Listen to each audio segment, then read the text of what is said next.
اسلامی معاشرہ ہے, اسلامک لا بھی بڑے کلیئر ہیں, لیکن جہاں کا سسٹم ایسا ہے, ایٹماسفیئر ایسا ہے, ماحول ایسا ہے کہ جو ڈیلے ہو جاتا ہے کیس. یہ وکیل کی غلطی ساری کی ساری نہیں ہوتی ہے, کبھی کبھی مجبوری ہوتی ہے وکیل کی بھی, لیکن جو کیس پرولانگ ہوتا ہے اس میں وکیل کی سراسر کوئی بھی وہ غلطی نہیں ہوتی ہے.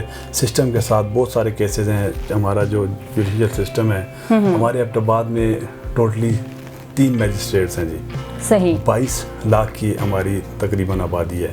صحیح. تو وہ میجسٹریٹ جو 3 ہیں, اس کے ساتھ سول ججز ہیں کوئی 13-14, تو شاید وہ رش آف ورک بہت زیادہ ہے, آبادی زیادہ ہے, لیٹیگیشن زیادہ ہے, تو وہ جو محرکات ہیں وہ بھی کیس کو پرولانگ جو کیس پرولانگ ہوتا ہے اس میں وہ بھی عوامل شامل ہیں. وکیل کی سراسر کوئی اس میں وہ غلطی نہیں ہوتی ہے.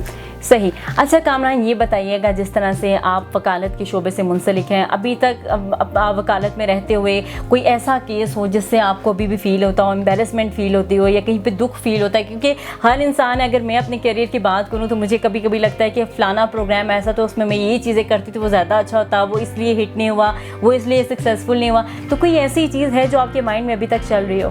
نہیں, ایسی کوئی بھی نہیں ہے جی. مطلب ابھی تک کہ آپ اپنے کیریئر سے سیٹسفائیڈ ہیں؟ سیٹسفائی جی. مطلب ہم سیکھنے کے عمل میں ہیں. وکیل جو ہے وہ جس دن ہم آئے ہیں اس سے لے کر آج تک آگے بدستور ہم سیکھ بھی رہے ہیں اور اپنے آپ کو بہتری کی طرف لے کے جا رہے ہیں, اپنے آپ کو ڈال رہے ہیں اس نظام میں. جو چیزیں ہم سے غلطیاں ہو گئیں یا کوئی اوور لک ہو گئیں, کوشش کر رہے ہیں کہ وہ ریپیٹ نہ ہو, ان پہ ہم آہستہ آہستہ قابو کر رہے ہیں. تو میں اپنے آپ سے مطمئن ہوں جی, کوئی ایسا کبھی کیس ہوا بھی نہیں, تو نہ ہی کوئی ایسا کیس جو آئندہ جو ہے وہ ہوگا. اگر میرے ضمیر کو جھنجھوڑے گا تو شاید میں کیس نہیں لوں گا ایسا. صحیح. اچھا کامران, یہ بھی بتائیے کہ چونکہ ایبٹ آباد ڈسٹرکٹ کی اگر بات کی جائے تو چھوٹا سا ہے, اور یہاں پہ بہت سے لوگ ہیں جن کی خواہش ہوتی ہے مختلف پروفیشنز کو جوائن کرنے کی, وکالت میں آنے کے لیے بھی, تو ان کی آنے کے لیے کتنی ہرڈلز ہوتی ہیں, اور یہاں پہ جو سینئر وکیل ہیں انہیں کس طرح سے ٹریٹ کرتے ہیں؟ کیونکہ بار کی اگر بات کی جائے, چیمبرز کی بات کی جائے, انہیں چیمبرز جو ہیں وہ بڑی مشکل سے الاٹ ہوتے ہیں, ان کے لیے کتنی ہرڈلز ہیں اور ان ہرڈلز سے وہ کیسے نکلیں گے؟ دیکھیں جی, جو ہمارا بساط کے مطابق جو محدود ہمارے وسائل ہیں, بالکل اس کے مطابق جو کورٹس پریمیسز ہیں ان میں جو چیمبرز ہیں وہ وہی ہیں جو جگہ ہے.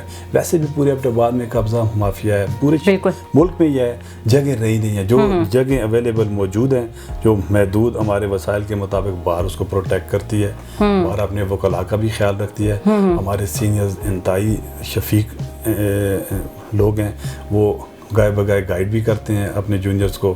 تو یہ جو وکلاء کا پروفیشن ہے, یہ ایک دوسرے کا بھائی چارہ بھی بہت ہے ہم میں. تو میرا نہیں خیال کہ کوئی ایک دوسرے کو ڈسکریج کرتا ہوگا, لیکن سب ایک دوسرے کا سہارا بن کے سیکھنے کے عمل میں ہیں. سارے جو وکیل ہو گیا, جب وہ پہلے دن آتا ہے کورس میں, یا 70 سال بعد کورس سے جائے گا, بدستور وہ سیکھ رہا ہے جی. صحیح. اچھا کامران, چونکہ ہم نے اسلام آباد میں بہت سے وکلا جن کے ہم نے انٹرویوز لیا, آج ہم یہاں ایبٹ آباد میں موجود ہیں, اور کیونکہ وہاں پہ اسلام آباد جیسے شہر میں لوگوں کی جانب سے, جو وکلا ہیں, جو سائلین ہیں, ان کی جانب سے کافی شکایات کی جاتی ہیں کہ یہاں پہ انتظامات اچھے نہیں ہیں, ہم بیٹھ نہیں سکتے, ہمارے پاس چیمبرز نہیں ہیں, ہمارے پاس بہت سی جو فیسلٹیز ہیں جو ہونی چاہیے وہ نہیں ہیں. آپ کو لگتا ہے کہ ایبٹ آباد میں ایسی کوئی مشکلات ہیں, ایسی کوئی ڈیفیکلٹیز ہیں جن کو ٹھیک ہونا چاہیے سائلین کے لیے, وکلا کے لیے, ججز کے لیے, تمام تر لوگوں کے لیے؟ کون سی ایسی چیزیں ہیں جو آپ سمجھتے ہیں کہ بہتر ہونی چاہیے؟ وقت کے ساتھ ساتھ جب آبادی بڑھتی ہے, مسائل بھی بڑھتے ہیں, اس کے ساتھ ساتھ لیٹیگیشن بھی بڑھتی ہے, وکلاء کی تعداد بھی بڑھ رہی ہے. اس حساب سے جو محدود ہمارے وسائل ہیں آج کی حد تک تو شاید وہ ٹھیک ہو, لیکن آج کے 5 سال بعد شاید ان میں ہمیں اور اس میں چینجز کرنی پڑیں, اس حوالے سے ہوگا. لیکن ہمارے ایبٹ آباد میں, جو ایبٹ آباد کی میں خصوصاً بات کروں گا, ہمارا یہاں پہ جوڈیشل کمپلیکس ایک تیار ہو رہا ہے جی. یہاں پہ ہمارے 6-7 پلازے ہیں وکلاء کے, کوئی 300-400 آفیسز ہیں. اگر سب کو ہم اس کو ملٹیپلائی کریں تو یہاں پہ باقی شہروں سے قدرے بہتر ہمارے عام سہولیات بھی فیسلٹیز ہیں آپ لوگ کے پاس. صحیح. اچھا کامران, یہ بتائیے گا کہ ایبٹ آباد کی اگر چھوٹی سی, میں اس لیے کہہ رہی ہوں کہ ایبٹ آباد جو ہے وہ چھوٹا سا شہر ہے, لیکن مسائل کے اگر بہت سے لوگ شکایات بھی کرتے ہیں, وہ یہی بار بار روتے کہ بھئی مسائل بہت زیادہ ہے. یہاں پہ وکلا کے اندر کمپٹیشن کس حد تک دیکھتے ہیں کہ کتنا کمپٹیشن ہے؟ ہر کیس کے اپنے فیکٹس ہوتے ہیں جی. ہر کیس کا جتنے بھی کیسز آتے ہیں, اگر آج کوئی یہاں پہ فوجداری کے علیحدہ وکلاء ہیں, سیول علیحدہ کرتے ہیں, ٹیکس کے علیحدہ ہیں, کمپنی علیحدہ ہے, لیبر لاز, سروسز کے علیحدہ ہیں, لیکن علیحدہ ہونے کے ساتھ ساتھ ہر کیس اپنے آپ میں ایک علیحدہ انجمن رکھتا ہے. ہر کیس کے اپنے فیکٹس ہیں, ہر کیس میں کمپیٹنسیز بہت ضروری ہے. ہر کیس کے فیکٹس کے لحاظ سے اس کو تیار کرنا, اس کو پلیڈ کرنا, اس کو کورٹ میں پروسیڈ کرنا. اس لیے کمپیٹنسی انسان کی اپنے آپ کے ساتھ ہوتی ہے کہ میں نے اپنے آپ سے جو میں نے پہلے غلطی کوئی کی ہے, نیکسٹ ویسے ہی سملر کیس میں وہ غلطی نہیں کروں. وہ سیکھتا بھی ہے, لیکن اپنے ایک دوسرے کے ساتھ کوئی مطابقت نہیں ہے, مقابلہ نہیں ہے. کیونکہ فقہاء کے پاس جو کیس آتے ہیں انہوں نے اس کیس تک اپنے آپ کو کنفائن کرنا ہوتا ہے, اور اس کیس کے فیکٹس کے لحاظ سے اس پہ لا سرچ کرتے ہیں, اس کے مطابق کیس پریٹ کرتے ہیں. صحیح. اچھا کامران, ہم نے وکالت سے ریلیٹڈ تو بہت سی باتیں کر لی. اب آپ کا تھوڑا سا پولیٹیکل بیک گراؤنڈ بھی ہے, آپ ساتھ ساتھ پولیٹکس میں بھی انٹرسٹ رکھتے ہیں.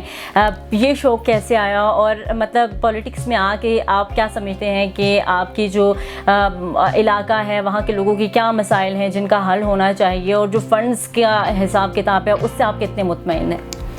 دیکھیں جی, سیاست کے پیچھے بھی کوئی محرکات ہوتے ہیں جی. صحیح. سیاست بنیادی طور پر خدمت ہوتی ہے, اور خدمت عبادت سمجھی جاتی ہے. بالکل.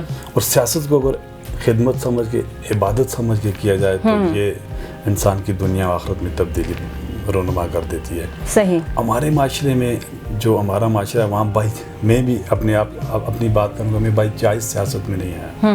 میں شروع سے سوشل ورک کر رہا ہوں جی. جو میرے حلقہ احباب ہے وہ اس سے بخوبی واقف ہیں. گاؤں کی بات ہو, شہر کی بات ہو, کالج یونیورسٹی کی بات ہو, دوستوں کی بات ہو, جو بھی حلقہ احباب ہے, کوشش کی ہے کہ انسانیت کی خدمت کی جائے. وہی آتے آتے خدا نے ایک ایسا نظام سیٹ کر دیا کہ اس میں ہم سیاست میں آ گئے. وکالت کی بات جہاں تک ہے تو سیاست بنیادی طور پہ وکیل کی ہی میراث ہے جی.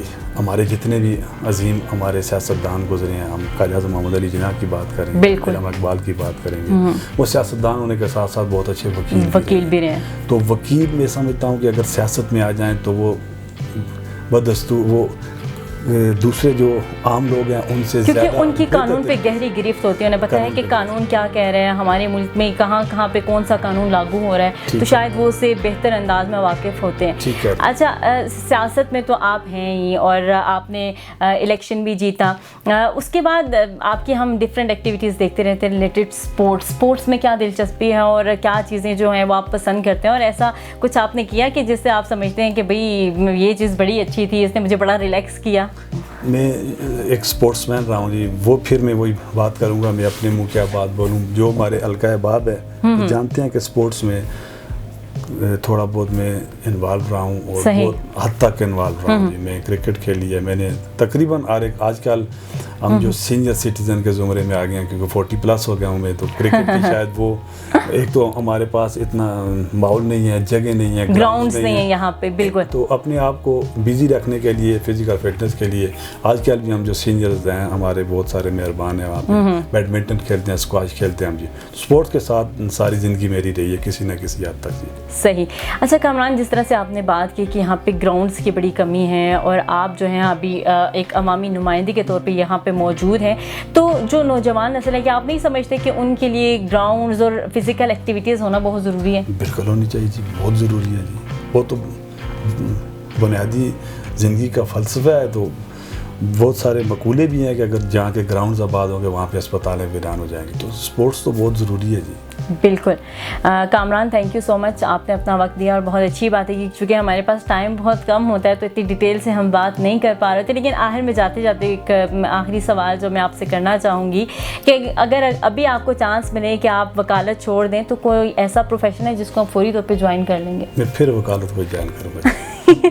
چلیں جی, یہ پھر وکالت کو ہی جوائن کریں گے, اور آپ اسی طرح سے اپنا کام کرتے رہیں, اور اس طرح سے مزید کامیابی اور ترقی جو ہے وہ حاصل کرتے رہیں, اور ہزارے کے لوگ جس طرح سے آپ سے پیار کرتے ہیں اور مزید اس طرح سے آپ سے پیار کرتے رہیں. جاتے جاتے کوئی نوجوان نسل کو چھوٹا سا پیغام؟ بس اپنے آپ کو مثبت جو چیزیں ہیں ان میں انوالو کریں, اپنا خیال کریں, اپنوں کا خیال کریں, اور محبت بانٹیں, انسانیت کی خدمت کریں, خود انسان بنیں اور انسانیت کا پرچار کریں. بہت شکریہ کامران آپ کا، اور ناظرین امید کرتے ہیں کہ آج کا پروگرام آپ کو پسند آیا ہوگا۔ آج کا پروگرام ہم نے اسپیشلی کیا ہے ہزارہ ڈویژن کے لیے، ہزارے کے لوگوں کے لیے، اور آپ کو پروگرام کیسا لگا آپ بتائیے گا اپنے کمنٹ کے ذریعے، اور اسی کے ساتھ ساتھ ہمارے چینل کی پاکستان کو لائک سبسکرائب ضرور کیجیے گا۔ اسی کے ساتھ دیجیے اجازت، اللہ نگہبان۔